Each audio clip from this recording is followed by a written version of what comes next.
Do you want to talk about the amount of liquor that you had to move? I'm actually concerned for your movers and their backs. He had 168 wine bottles. I jumped on Falen's Instagram Live yesterday. I was invited. I invaded it. And I moved, and we had a little wine room, because the guy that had my condo... A little wine room. Look, Judge Judy. The swinging bachelor that had my condo before me gutted his fireplace, turned it into a wine room, so I filled it. He could literally host a wedding for hundreds of people, and it'd be an open bar.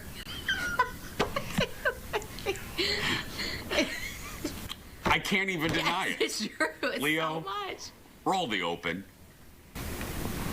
You want a glass of wine first? Here we go. Let's make it a good day. Every day. We do it our own way. Sing it out every day. Yeah, let's make it a good day. Every day. Oh, no matter what they say. Oh, yeah.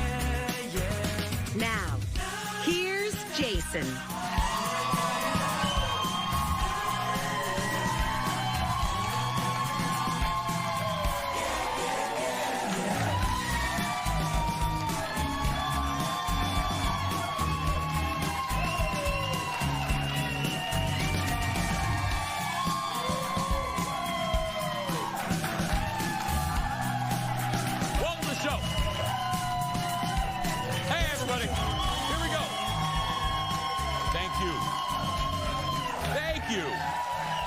Thank you, everybody. Welcome, welcome, welcome. Aaron Schwab looking cute today. Look at that. Anyway, welcome to the show, everybody. Let's talk some fashion, shall we? Thank you, Aaron. If I can excite Aaron, that's all we need. Because nothing says success like strangling yourself with style. What? Neckties have been through it, y'all. Skinny, big, wide, knit, and now the newest trend is the ponytail tie. Oh. Yes. A fashion house is selling neckties that look like braided human hair. Don't worry, it's not real hair. Oh, it's great. nylon and brass. Yeah. So if you ever wanted to wear a synthetic braid around your neck and clang while you're doing it, you're in luck. Yeah. Yep.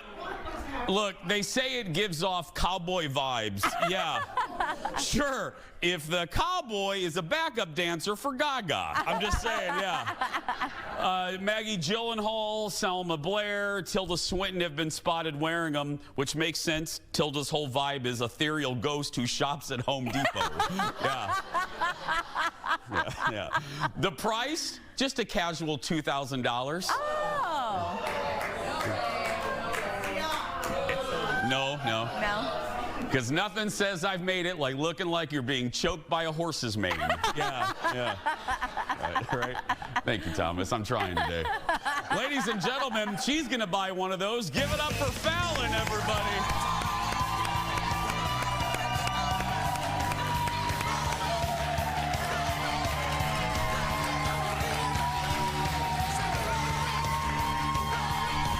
How you doing? I'm glad you're dressed. You got to get a tie like that. You know that if they have the clip-in bangs, that they're going to have the cheap Amazon version of that tie? BB orders one and bill it to Fox. Just get it, yeah. No. Okay, a couple things first off. First, I'm just glad Falen is dressed because backstage we had a little bit of a situation, the tube top going on, and then I walked back there, and luckily we're friends and I'm gay, so this, I walked back there and she is just all up in her skirt trying to get her mic on, and I'm laughing so hard, and then she gets static cling. This is a bad static cling dress. So it's sticking to her, and I'm like, oh God. So she's back there going like this with her dress. I shot video of it. You can see it on my Instagram. Great. Yeah. Great. Yeah. Follow me on Instagram. It's on my Instagram stories. Just search for Jason Matheson. You made my day. It Thank was, you, yeah. yeah. You look beautiful, though. That is gorgeous. Thank you. You look great. I came out and the audience was like, "Oh, you're still in Hawaii." I'm like, "Yeah, I am. No, I'm dressing like I'm in Hawaii." Still. I think you look beautiful. Oh, thank That's you. red looks really good on you. Thank you. It's my power color. It Thank is you your for asking. there's a shot of you, our publicity photos. You have a beautiful red dress. I'm like, you look stunning. Oh, thank you so much. I'm done being nice, Okay, you know. that's Anyway, fair, yeah. You know, we live in a new town now. I live in the burbs, and I live in a magical place called Plymouth, or as I call it, Plymouth. And we went to run errands yesterday, and Colin goes, "Let's go to the secret Target." And I'm like, the secret Target? Well, the secret Target is really just a Target in Medina, Minnesota. But it's a Target that, like, it's not as busy as the other ones. Okay. So everybody jokes that it's a secret. Because if you want to get good stuff that's not picked over, go to Medina. Okay. Okay, so we went to Medina. We had to get some storage units. You don't care. Anyway, so afterward, we're like, oh, God, we're hungry. And he goes, well, there is this dive bar across the street that I Googled, like, you know, bars around our area. We should check out. And I go, well, what's it called? And he goes, In Cahoots. That's such a dive bar name. That's great. INN, In Cahoots. And I'm like, sign me up. Yeah. I mean, so we Googled it. I took a look at pictures. I'm like, oh, this is my vibe, because people are always shocked. You know me. I like a dive bar. I don't need fancy crap. Give me a dive bar. So we drive there. It's like 2 minutes away. So we got in there. I'm in love. If I could marry a bar, I would marry the. It's been around, yeah. That's great. The people were nice. Really quick, it's owned, I guess, by a sweet woman named Marilyn. She's owned it for 40 years, and the building has been a bar since like 1913. Wow. Yeah, but it was great. Bar pizza, good, good people. Everyone was nice. So In Cahoots, get used to this face. That's right. Let's get started, everybody. It's time for the hot dish. Roll it, Leo. Here we go. Woo! My Wisconsin State hot dish spoon. Beautiful. First up, the storm has passed. The sun is shining. We may finally know peace. Madonna and Elton John have buried the hatchet, ending their decades-long feud. Probably didn't think I was going to go to that story, did you? Elton, as you guys know, was the musical guest on SNL this past weekend, and Madonna decided to go. She went to SNL. She wrote on Instagram. You guys should read the whole thing. We'll read a little bit to you. She said she felt the need to go backstage and confront Elton. Quote, when I met him, the first thing out of my mouth was forgive me. And the wall between us fell down. Elton said, forgive me to Madonna. They hugged, and Elton told her he wants to collaborate on a song. He already wrote a song for her. Madonna wrote that she always felt like an outsider growing up, and watching Elton helped her understand that it was okay, even a benefit, to be what society deems as different. Their feud, by the way, if you're kind of lost, they've had a feud going since the early 2000s.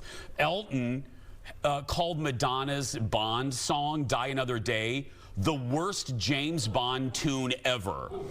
He also, over the years, has criticized her for this and that, criticized her lip syncing. Look, Elton is like a little hedgehog, you know, I mean, a little, yeah.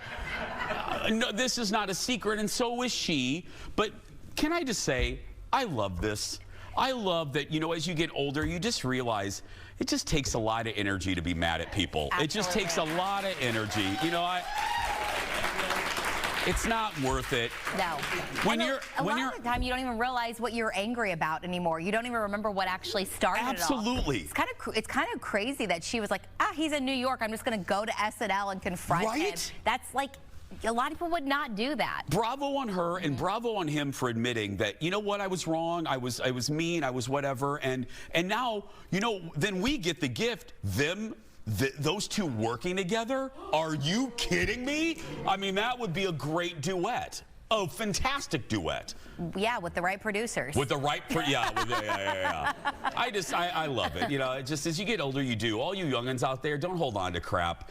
It takes a lot of energy to hate people. And when you're on your deathbed and you're eating your last bowl of rice pudding, and you're thinking about your life, you're not going to think about those silly fights. I love rice pudding. I do. Yeah. Okay, but like, I don't want that to be my last meal. Can it be something else? Anything else?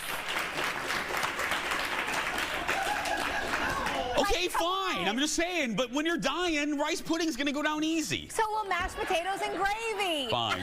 That'll be our last meal. Okay. Next in the dish, more death-defying stunts for Tom Cruise. Guys, he's jumping from fighter jets. He's dangling from everything, like planes. I'm talking about in the new trailer for his Mission Impossible series. This one's called Final Reckoning. All joking aside, this is a movie. Look at this. Everything you are, everything you've done, has come to this. You gave him an aircraft carrier? Our lives are the sum of our choices. This is your calling, your destiny. I have no regrets. Neither should you.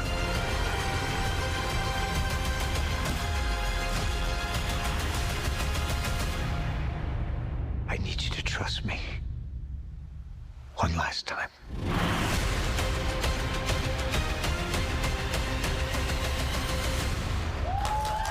May 23rd, look at that. That's a trailer. That's a movie. If you're keeping track at home, this is number 8. This is the 8th installment of the Mission Impossible series. The Final Reckoning comes out in May. I don't know if it was from this movie, but I saw an outtake where he's jumping from one building to the next, and he hits his foot on the side of the building, breaks it immediately, but he finishes out the shot, and then he like looks over, he's like, did we get it? Because his foot's broken and he knows he could not do the stunt again. In real life, yeah. Yeah, because he does so many of his own stunts. The video is pretty crazy at how committed he is to be like, he finished it out, like kind of hobbled away, and then he looks over, did we get it? And they're Yeah. like, yep. He's like, good. Now take me to the hospital. Yes, yeah. Yeah. Well, yeah. I love this franchise. Yeah. Again, before we go to break, that's a movie. That's why you go to the movie theater. It's great in your home theater, but you want it loud. You want Tom Cruise 20 feet high. I can't wait for May. More Dish when we come back. Back in a moment.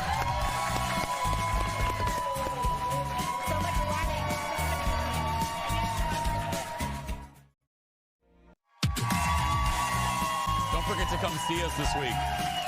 We may be giving away some prizes midweek from now on. We'll give you details later, yeah. Come see us tomorrow. Okay, I just have to say, we walked into the studio, before we get back to the dish, we walked in the studio about an hour ago. You know, I come back here, I keep my suits back here, and Thomas, our beloved floor director, walks in, he goes, Jace, I know it's hot in here. We're trying to correct it, and it really was. If I was a tater tot, I would have cooked at that moment. Yeah. So now poor Thomas overcorrected, and it's like row 1's frozen, and then the what? And then I'm at a two-top, Thomas. Like, what are you doing? I'm gonna get hypothermia. Thomas, she barely has clothes on. Yeah. We'll get, welcome back. We'll get to our review of the White Lotus finale in just a few minutes. But first, the actor who played Lachlan, Sam, was on Jimmy Fallon Monday night. And the first question Jimmy asked is what so many of us have been wondering about. Watch this. But my big question is, why would you make a shake out of a dirty blender? Okay, so it's been about 12 hours, and I've gotten this question probably 1,000 times already. Yeah. Here's my answer, is that I was expecting that Saxon had made a protein shake in it. I didn't know. I thought it was just leftover protein, so I'm like, you know what? A little extra protein never hurt anybody. Okay, all right. Oh, that's I'm not good. that much of an idiot. Okay, all right. I guess that works. I guess that makes sense. I guess that makes sense. I guess. I mean, it wasn't one of the things, and we'll get, as we said, we'll get into it in a little bit, but They were all helpless children who had everything done for them, so maybe it makes sense that he had no idea you should wash out a blender. I'm like, that's disgusting. That blender's been sitting there all night. Yeah. I'm like, all the Anyway, more Dish. We told you a few weeks ago about the Goonies sequel that's in the works. You know, I guess it's official. Yeah. Well, listen to this. Steven Spielberg and Chris Columbus, the director, and then Spielberg produced the original, they're back to produce the sequel. Meanwhile, some of the cast members recently reunited at one of those cons, celebrating the 40th anniversary of this 80s classic. And listen to this. Here's what they had to say about the prospects of a sequel. They're doing it. Whether we're doing it or not is another story. That's it. But I can tell you for sure, Spielberg and Chris Columbus have a recipe and they're planning on something. We wish them well, and if they come to us, we'll consider it at that time. After it came out, Steven Spielberg sent me a poster saying, "I'm still a Goonie, how about you?" He's wanted to make the sequel, and he's the sole reason it hasn't been made now, because it hasn't been right. The fact that he is endorsing this next thing is why we know it's going to happen, and it's why it has every chance to be spectacular.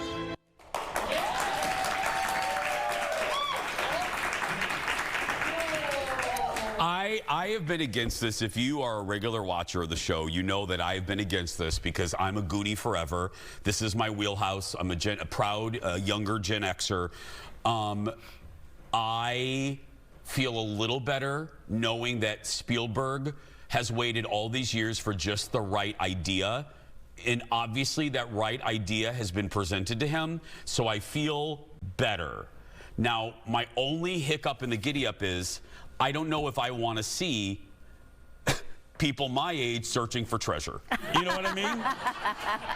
I mean, can you imagine, like, oh, hold on a minute. You know what I mean? And then that might actually make it more entertaining. And then, you know, we can't walk fast because of our plantar fasciitis, you know? You know, Chunk's going to be like, what day are we doing this? I got a colonoscopy on a Monday. And then we're going to have to read the treasure map and pull out our phone because it's too dark. You know what I mean? We'll all have to share the same cheaters, you know?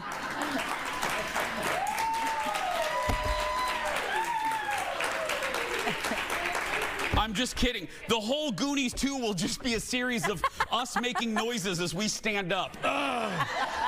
You know? I love that in the interview, the actors are like, you know, and if they present it to us, we'll consider it. I'm like, okay, you guys will not. You'll be like, I'll take a trade out for a bag of dog food to be in this. Okay? Yeah, right? Like, you'll consider it? Okay. And Feldman, take off your glasses, for heaven's sake. And also, Bjorn yelled out he has the same jacket that Corey Feldman was wearing in that clip. BB, you have Corey Feldman's jacket? Burn it immediately. Yeah. He said it's in rainbow. Wait, what did he say? He said it's in rainbow, though. What? Of course. It's cute. Yes, BB. Jiminy Christmas. Okay. Wait, new idea. What? Bjorn leads the pack in the rainbow jackets. They're the new Goonies crew. Yeah, yeah.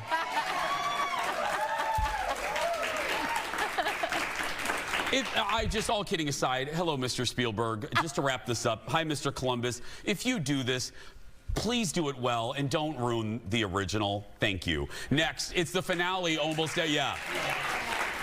Only do it if it's going to be great. It's the finale almost everyone has a hot take on right now. As we promised a few minutes ago, we waited another day before we went deep into the White Lotus Season 3 finale. It wrapped up on Sunday on HBO. First, a little bit of news. Ratings, 6.2 million people tuned in. Viewership essentially increased week after week after week throughout the season. Please know in television, that doesn't always happen. That's hard to do. But did fans enjoy the finale, or did the season overstay its welcome? Okay, Fallon, I thought it would be productive. Let's go through whether we liked the finales of a couple characters. Let's start with the Ratcliffe family. Parker Posey, what? Radcliffe. I said Ratliff. I said, oh, whatever. The rich people. Yeah. The rich people. Were you happy with their wrap-up? No. That was actually my most disappointing because that family was the one that I enjoyed the most watching. And what I mean is, like, I was desperate to see what happened when the family and everyone found out about the money being gone. That's what I wanted. I wanted their reactions. I even had the, the dream that the mom had like a side fund in a different country so they'd be okay, all these things. So I was sad that you did not get like any form of closure in that way. Yeah, and I don't mind things not being perfectly wrapped up in a bow. That's a very, we all want that, and I like that he left some ambiguity. I do also acknowledge, I get what Mike White was going for. It's a Greek tragedy. That plot line was a Greek tragedy with the dad. I get it. Let's move on now. The next plot is Belinda. Okay, I'll start here. I didn't mind this because I get what Mike White was doing. Because even though it's a turn for her character, Belinda did to her friend, the other masseuse, exactly what Tanya did to her in season 1. So it's cyclical. And I always love that narrative little trick. Belinda basically has turned into Tanya.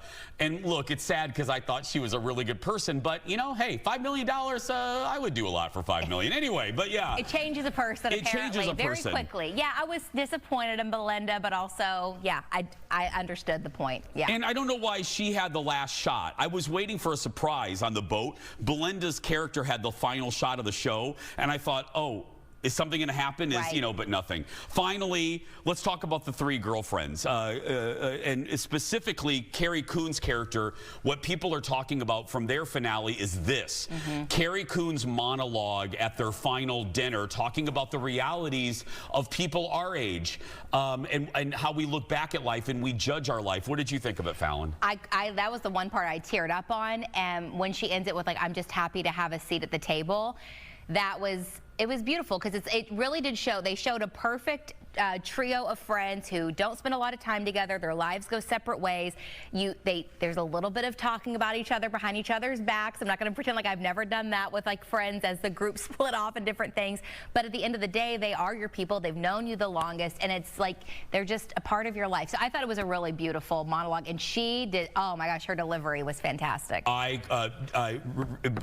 copy and paste. I agree. I don't disagree with you at all. Next in the dish, by the way, you can catch up now. The whole season's bingeable on Max, which, by the way, remember, it's a new logo. You might not be able to find it.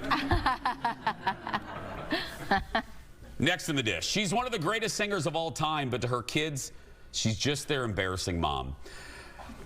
Mariah Carey crashed her 13-year-old son's live stream on Twitch, leaving him mortified and us delighted. Look at this. Mom, I can see you. Okay. You're saying, hi, Mariah, I love you. Oh, my God. Hi, you guys, I love you. Hello, Miss Carey. Hi, Mrs. Carey. Can y'all please get out, please? Miss Carey, that's her son, Moroccan Cannon.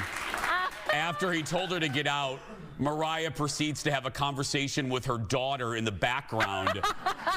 So right there, so she's still visible. And can I just acknowledge, guys, I don't know if you know this.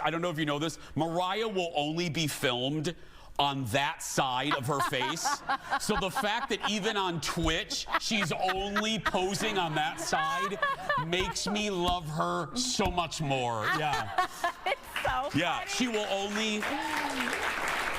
No joke. No joke.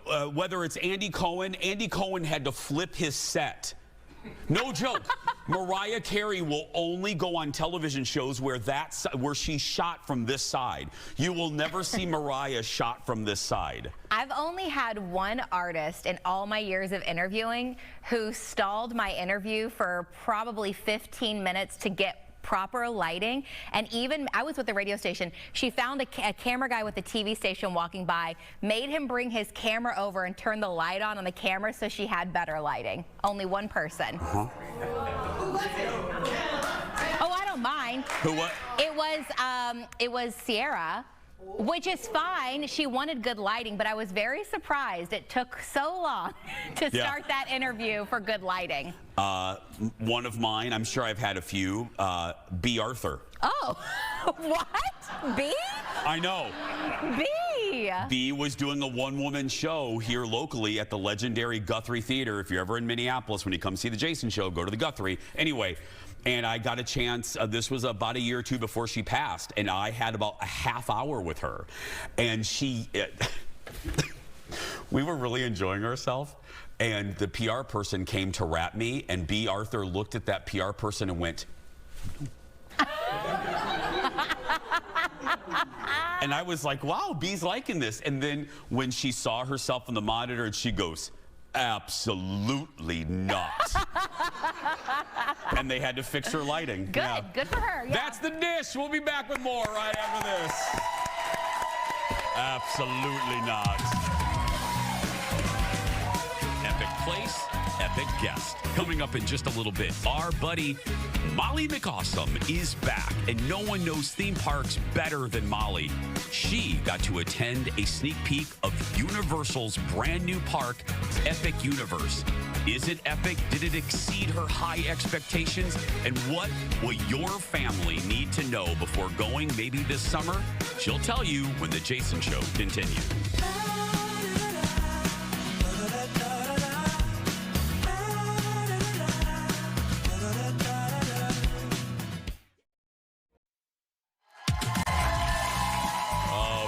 Fun. I love her.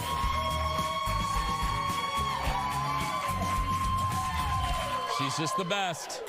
I couldn't wait. I was excited to do the show today. I am every day, but I love our next guest, and I think you're going to have a lot of fun. It's a really exciting time for fans of theme parks.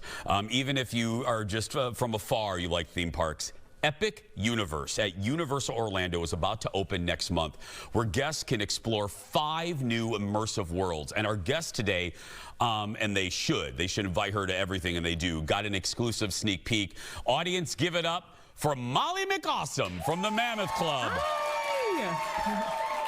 Hi, friends. Hi, Jason. How are you? How you doing? I'm great. I got to tell you, I watched I was living vicariously through you. I was watching all of your all of Mammoth Club's content over the weekend, and I want to ask you about your emotion in a minute, because I cried because you were crying. But for people not like the two of us, can you kind of set the scene for us? If people don't speak our vernacular and theme park language, what is Epic Universe essentially, Molly? So Universal Epic Universe is Universal Orlando's 4th gate that officially opens next month. And this is the first major theme park to open in Orlando in this century. So it's a huge deal. And the 5 worlds, you're looking at a map, everybody. Do you know them off the top of your head, Molly? I don't want to put you on the spot. No, I do. The main hub is called Celestial Park, and that branches off into portals that can take you into How to Train Your Dragon, Isle of Berk, Wizarding World of Harry Potter, Ministry of Magic, Dark Universe, which features the Universal Monsters, and Super Nintendo World. And when you say portal, I think I don't know about you, and you've now seen it in person, I think one of the coolest aspects of the design is you really do walk through a portal, right, Molly, to get to these parks. You do, and you can't see anything within the world until you've gone through the portal and it's revealed before you. It's incredible how immersive it is. Like, you cannot see anything from Wizarding World or anything from Isle of Berk until you get in there, and it just blows your mind. Okay, I mentioned this earlier. I know what it means to you as a fan of yours. Talk to me about the moment you got there, and you guys go follow Molly, go follow Mammoth Club. And I was moved because I love things big, and so do you. What was going through your head when you got ready to go through the gates? Like, one of the first groups of people ever to go through that gate. What was that like for you? It was I couldn't believe I was here and invited, and as a theme park fan, to not only have this as my job, but for Universal to invite me to be one of those people is very overwhelming. And then they announced this over 5 years ago. I've been following every press release, every detail, every update. Like, I had a 40-page document I had typed up with all this information, listening to the podcast and the creative. And so the fact that we were there and it was in front of me and I was stepping foot into these worlds, and they're amazing and so beautiful, and the scale is unbelievable. It was just overwhelming. You've seen it all. You go to these parks. Someone, Falen did ask, and I said, I don't know. I'll ask her. Molly, on average, not just Universal, but the Disney parks too, how often are you in a park weekly? 3 or 4 times, probably. Okay, maybe more if something big's happening, maybe less if we're traveling. But if we're traveling, we're probably on a cruise ship or an international park. So yeah. Okay, so I asked that because A, Fallon wanted to know, and B, you've seen it all. You've been to all of these parks multiple times. You've rode everything Disney has to offer. You've ridden everything Universal has to offer. Did this park right now, I mean, you know, things can change over time, but did it exceed your expectations? Yes. The way that you feel in Star Wars Galaxy's Edge at Hollywood Studios or the Wizarding World of Harry Potter Diagon Alley at Universal Studios, the way that you feel in those areas where you can't see anything else and you feel completely immersed in the story, this park is like that, but somehow even more. Like the scale, the immersion, the detail, the entertainment that they have, the characters they have walking around, like, I mean, that's my genuine face walking in as a huge Harry Potter fan into Ministry of Magic. That is, Molly! I couldn't, like, I start crying any second now because I was just so overwhelmed. This is the best theme park queue on planet Earth, no questions asked. Like, the scale, it seems to go on and on and on forever, and I do not know how they did it other than magic. Like, Universal Creative deserves all the flowers because it is truly incredible. Again, yeah, if you're not versed in all this, guys, at first, that's the new Harry Potter world. That's the Ministry of Magic, and a queue is the line that you wait in. So, guys, what you're looking at, that's not even the ride, right, Molly? No. That's you waiting in line. This is just walking to get on the ride, and the whole time the queue was so incredible, and I kept thinking, I hope the ride lives up to the queue, and I got off the ride, and it's probably the best ride on planet Earth. Like, it is unbelievable. Hold that perfect cliffhanger because I want to know why. That, and we're going to go through the other parks. And is it right for your family? And do you have to buy separate tickets? Molly's the best. She's going to stick around more when we come back. Back in a moment, everybody.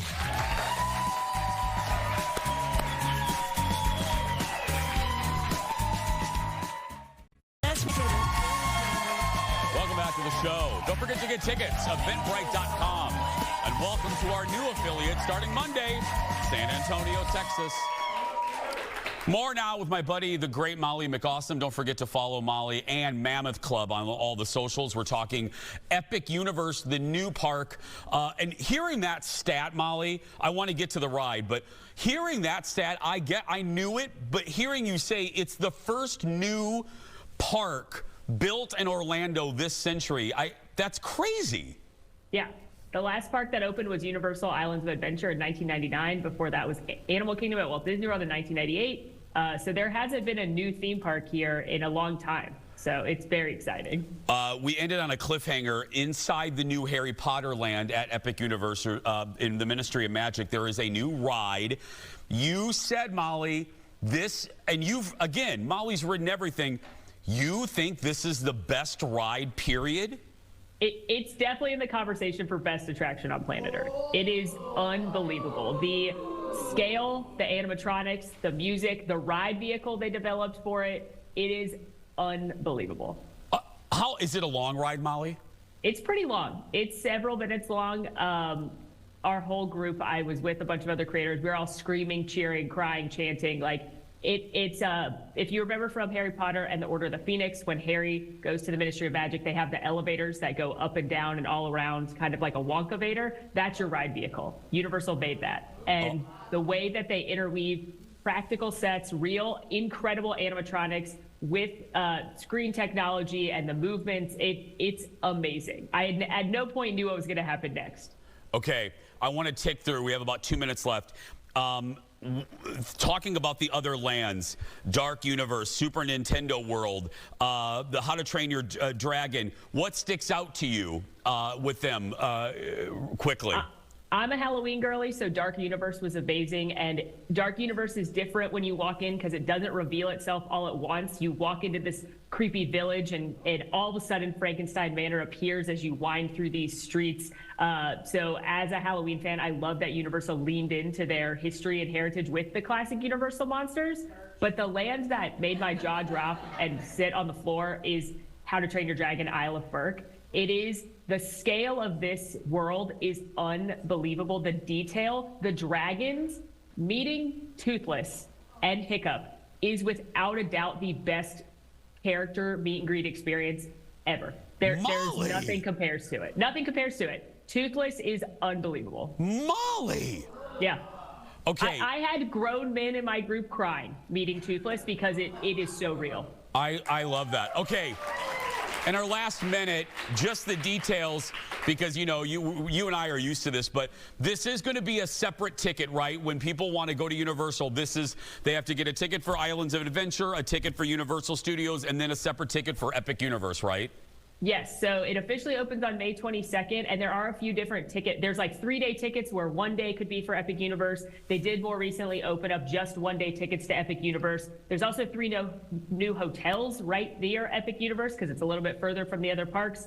One of those, the Helios Grand Hotel, has access directly into Epic Universe, so it is truly its own little universe there. But yeah, you will need your own ticket for Epic specifically. It meant a lot to me that you responded and got on here so quickly after your trip. Thank you, Molly. Yes, thank you for having me. Molly McAwesome, everybody. Follow Mammoth Club and Molly herself on all the socials. And for more details, go to Universal's website for ticket information. We'll be right back. Back in a moment.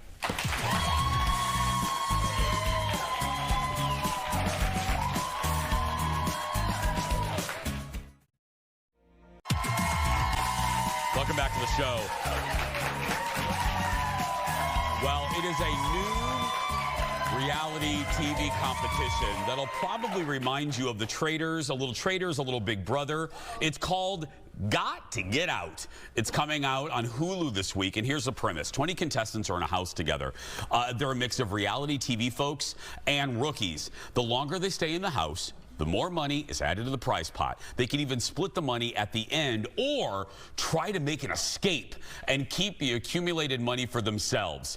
That would completely drain the pot for the other players. Simu Liu from the Marvel Universe is the host. I had a chance to talk with him about the show's format and who in the cast surprised him the most. Question is, please, you're extremely busy. I was wondering this. You're extremely busy. Hello, Avengers. Thank you. I'm sure that was an exciting day yesterday, but you're incredibly busy. I'm sure you're juggling a lot. What is it about this project that made you look at the treatment and go, oh yeah, I want to do it? Were you a fan of these types of competition shows before saying yes? Oh, yeah. I find them so insanely compelling and watchable and ultimately like so human, you know, and I got a bit of a hosting bug back from when I hosted SNL a few years ago. And so it's something that I've kind of been like cultivating in kind of tandem alongside my acting career. It's a different muscle for sure, but it's a lot of fun to get to like, you know, sit around a room with a bunch of writers and come up with jokes and workshop things. And it's a different muscle, but it's not any less fulfilling in a way. And so when this opportunity came up, I was like, you know, this seems like a lot of fun, and it's an opportunity for me to get to like flex that muscle, to get to improv a little bit too, because you know, we're reacting in real time to what the cast are doing. This is probably one of the least structured environments that any reality shows have ever had, right? Why? Just because how so? Well, there is no like, there's no vote out mechanic. There's no like structured, like every week this one person has to leave, or every week this needs to happen. It's, you know, 10 days, 20 strangers in a house. At some point, different contestants will get what are called exit strategies. And these are little windows that open, say like, oh, this door will be unlocked at this time. We give them nothing else, and they have to do the rest. They have to concoct an entire escape plan, based on, you know, who they decide to bring in, because it's very, very hard to do by yourself. You have to bring other people in. You have to kind of connive and scheme and figure out what you're going to do, and then you have to execute. And regardless of what the plan is, we as producers kind of on the other side have to just kind of go with it. And so if Spencer Pratt decides to hide himself in a pile of literal garbage in order to get taken out with the trash, that is what has to happen, and we have to commentate on it, you know?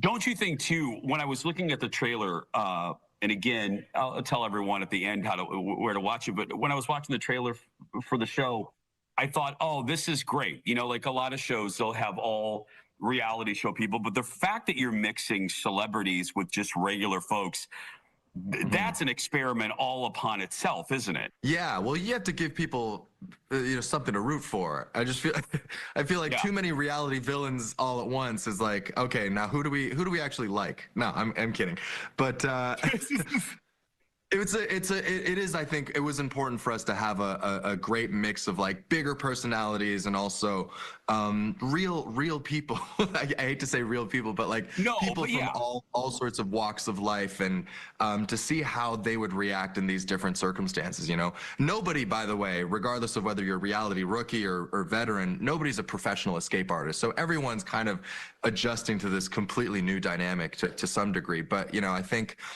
what the reality stars gave us is just a reliable kind of injection of like drama and melodrama, shall we say.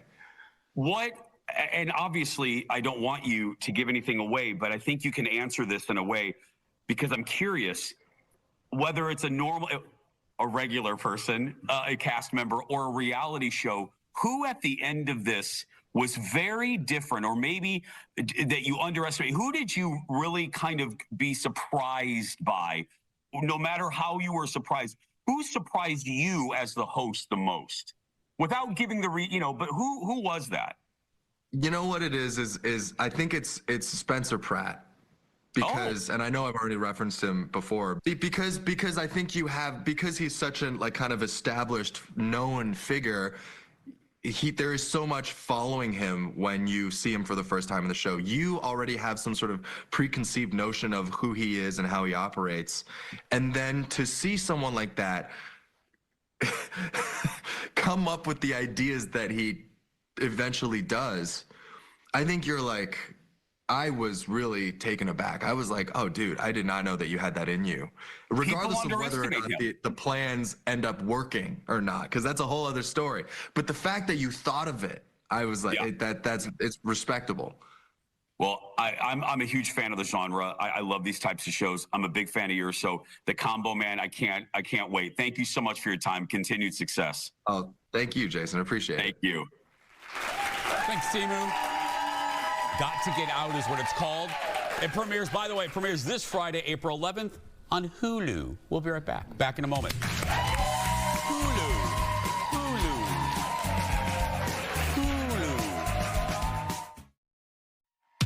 Happy birthday to everyone in our birthday club.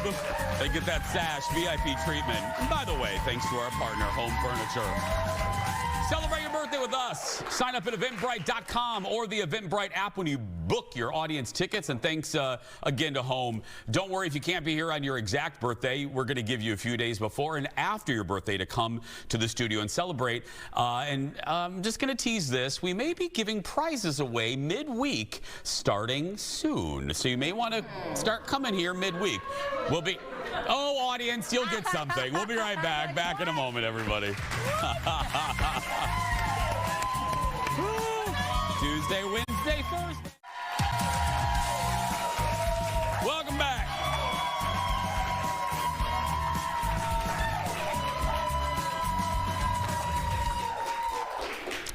I got to get a doorbell. What? My house doesn't have a doorbell, and I gotta get I don't know what kind to get. There's just wires sticking out. Do I get a ring? Do I get a ring doorbell? This is a whole new world. I'm Aladdin. But then my friend Alexis says it drives you nuts because it notifies you if a car goes by. I don't want that. It does, but also you can turn off notifications. Okay. And I do like watching people, and I do like if my husband's letting the dog out of nowhere, like 3 o'clock in the middle of the day, being like, hey, what are you doing? To scare him, you know, stuff like that. I can do that to Colin? Yeah, you can scare Colin. Yeah. So I'm just saying. Grab my phone. I want to order one right now. Yeah. So Ring is a good one? Yeah, and also it usually helps with insurance. Like if you have a Ring door cam, you can get a little insurance discount, like on your home. Yeah. Look at you, Holly Homemaker. I love it. Thank you. Yeah. Yeah. I got it. That's a new thing. I got all my solar lights out, my sidewalk lights.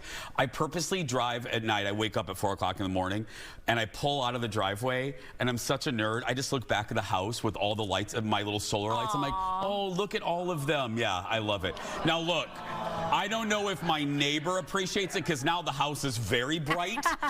So I'm sure my neighbors are like, okay, calm down, gays. Calm down. Yeah. Too bright. Enough of the solar lights, you know.